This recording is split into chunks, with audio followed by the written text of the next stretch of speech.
Welcome to Dallas Sports Network, our special Dallas Cowboys show with an emphasis on that man, Drew Pearson. Thanks for coming on the show, Drew. You got it. Glad to be here. Thanks for having me. And we've got Elfenbein. He's been, 3 decades in this stuff? Something like that, yes.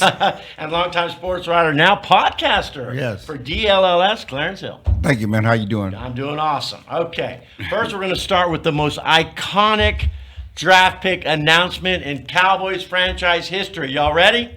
How about them Cowboys? And on behalf of the 5-time world champion Dallas Cowboys, Hall of Fame owner Jerry Jones, Dean Jones and the Jones family, Coach Jason Garrett, all the Cowboy players that played before me, that played with me, and played after me, with the second pick and the 60th pick in the second round, the Dallas Cowboys select defensive back from Colorado, Chidobe Awuzie.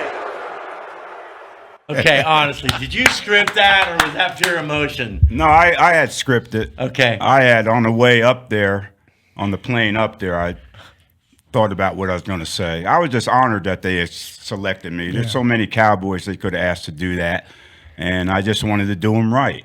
And I had no idea I would present it that way. Yeah, that was But awesome. the crowd in the moment, Yeah. you met the moment, and Yeah. that's why it's iconic. Yeah. Well, but after the commissioner introduced me, the got crowd it. went. Right, and so you I'm backstage, and the commissioner comes back. He said, "You ready for this?" I said, "Commissioner, if it wasn't for the Eagles, I wouldn't have a career in the NFL." You know what he said? Say that. Say that. Oh, you Right. saw I through know it. the mood was ready then. right. So That you was have to awesome. say- When I that's what- walked around there, they were yelling and screaming, and I saw that. You see that one guy in the '88 jersey? Yeah. I picked him out, and Oh, I that's pretty great. much talking to him. Did you think it would get that big? No. Everyone still talks about it. I had no idea because no, I didn't expect that. I didn't do it for that. No. But I benefited off of that for sure. I bet, man. That is classic. That was classic. Okay, we're going to talk Cowboys draft talk here. And, of course, we got to start with you. I would think, if I was guessing, the Cowboys would probably want a receiver, right? Because that's what you like. I like to see them go in that direction. You know, we need some weapons for Dak. You know, you got this guy, high-priced quarterback, coming off an injury and stuff. You need to surround himself with some personnel. And you look at the Redskins or the Commodores or what are they? Yeah, Commanders. whatever. Washington, Yeah. Call it whatever you Who want. cares? You look at them, they got 2 good receivers. They got a good offense. They're throwing that football. You look at the Eagles, the same thing. And we need to match that. Yeah, defense is good, Yeah. It gets the ball back, you win football games, but you got to outscore your opponents as well. So you got a receiver, that's had 3 great years. Take some pressure off him and give him some help. Yeah, and it's changed a lot. You got to have receivers in this day and age. I mean, the game. You got to throw the ball downfield too, and attack defenses. If you lay back, they'll attack you, and you're not going to have much success. With CD, since he's the only threat out there, he's getting double covered. So when he gets hit, he's getting hit by 2 guys, 3 guys, If he's single covered, got help, and somebody taking some of that coverage off him, and he makes a catch, there's one guy usually bringing him down. And that takes a toll on you through the course of the season. So let's protect that prized possession, 88, and get him some help. And that's help for Dak. We'll go too. down the line here. You tell me what you think. What would you want? Well, absolutely. I mean, 12, I'm thinking there's 2 wide receivers that are there. You got the McMillan kid from Arizona, and then you go Matthew Golden from That's who I Texas. like. That's who I and like. look, and one thing you cannot teach is speed. Right. Yeah. And we need somebody over the top. CD can do a little bit of 4.29. everything. Oh, my God. But Golden can just flat out, and he runs after the catch. Clarence knows this as well as I do. He just makes plays. They do need CD a running mate. They do need a number 2 receiver to not only take the pressure off of CD, but also give Dak some help. And one thing that fits well with CD and this offense is Matthew Golden, his 4.29 speed. He's a route runner, but he's a speedy guy. He fits well. So to me, Not all great talent gets drafted, huh? You know about that. Let's check it out. Look at that. Look at the top one there. Wow. You weren't even drafted. No. Are you the best one on that list? I probably am, but look at Cornell Green. No, Look Cornell, at- but man. that's people amazing. He's Cornell one Green, of the he should most be in the Cowboy underrated. Ring of Honor. He should don't be, get he no should be Ring of recognition. Honor Hall of 100%. Fame. All you got to do is look at his record. All right? Really? No, what look- he did for yeah, the Cowboys, no. being a basketball player. Of That's a course, pretty Bill good Bates. list, though. Bill Bates, he just liked to hit. Right. And No. Cliff Harris, he's a Hall of Famer. What took so long for the NFL to recognize that? You got in the Hall of Fame in 2021. What was that moment like for you? Man, it was great. You're like you mentioned, I waited a long time for that. It's something I wanted. I didn't think I was better than anybody else, but I think my career warranted that compared to others going in. But it's the Pro Football Hall of Fame. So what do? You just wait your turn. Right. I criticized them a little bit one time about the process, and regretted doing that because one day if you become a Hall of Famer, the big part of the enshrinement weekend is the Hall of Fame luncheon. Right. All right. It's just Hall of Famers in there. Right. And you don't want to go in there and you done bash somebody. Now Yeah, you're that's true. face to face with somebody, Yeah. and you're part of that. But no, that's the best part. So anyway, I just had to wait my turn, and the Hall always says they get it right, but sometimes they make mistakes. Is it great? Steve McMichael went and Yeah. and they don't get it right. Was it- Chuck Halley, I got a question. Was it more emotional on you? Was that better that it took that long? Or no, you heck no. I won 5 years. As a kid in Texas, and I grew up idolizing. Oh, big and, time. I grew up. Yep. Same here. Not just on the field though. Yeah. That afro.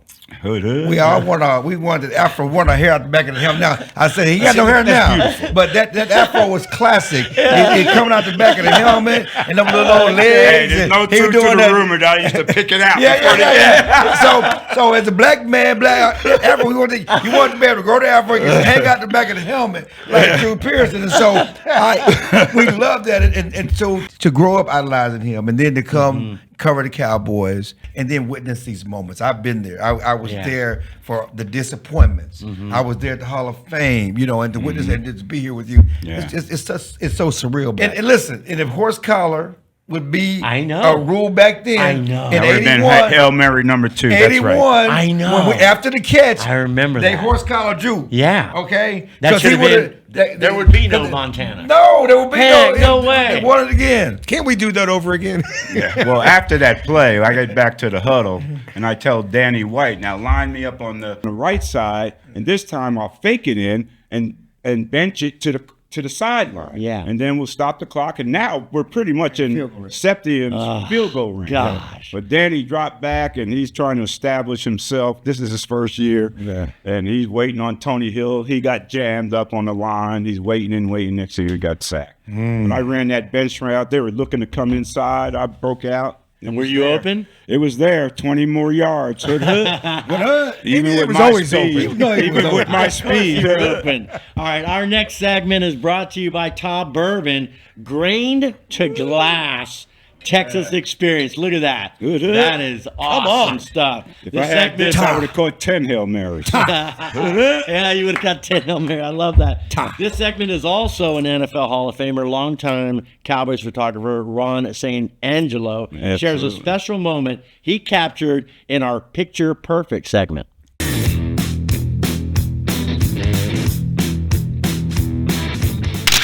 October 9th, 1983, Texas Stadium. Legendary quarterback Roger Staubach, the sixth inductee into the Dallas Cowboys Ring of Honor. It was halftime, and as the players were heading to the locker room, Drew Pearson, number 88, the player Roger Staubach credits getting him inducted into the Pro Football Hall of Fame. The two embraced in a permanent, unbreakable bond that endures to this day.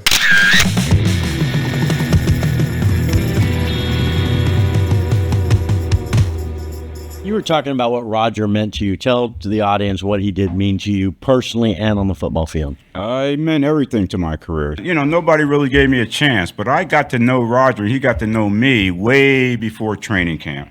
Gil Brandt hooked me up with an apartment, the premises right next door to the Cowboy practice field. But Gil was so good. Not only that, my balcony overlooked the Cowboy parking lot, practice field parking lot. Okay, all right. And I used to sit on that balcony and wait until Roger's car, I found out what kind of car he had, and he would pull in, and I would run over there, and a lot of times it was just he and I there working out. Interesting. Because back in the day, veteran players took off a little time before training camp because training camp was brutal. Okay, we had a whole week or 2 days and stuff like that. So they took some time off.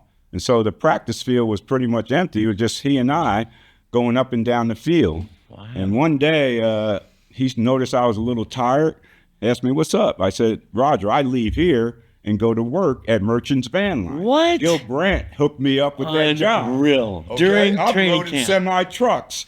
Okay? What? And he noticed know what Roger did? He went to Gil Brandt. He said, can you give this guy a little more money because he's showing something? That's when the bond really started. And Gil calls me in, gives me $500, which was like, oh my God. My signing bonus was $150. So this was me. $150. I got paid in cash. That's unreal. 720s and a 10. Yeah, the game has changed, man. Well, guys, this has been a great show. I appreciate all of you coming on. Thank you for your presence. Awesome. It was Thank an you. honor. All right, thanks again to our sponsors. There, look at that beautiful thing. Tall Bourbon, a grain to glass Texas experience. That is beautiful. All right, everyone, thanks for watching the show, and we'll see you again with Cowboys season coming up. We'll do training camp as well.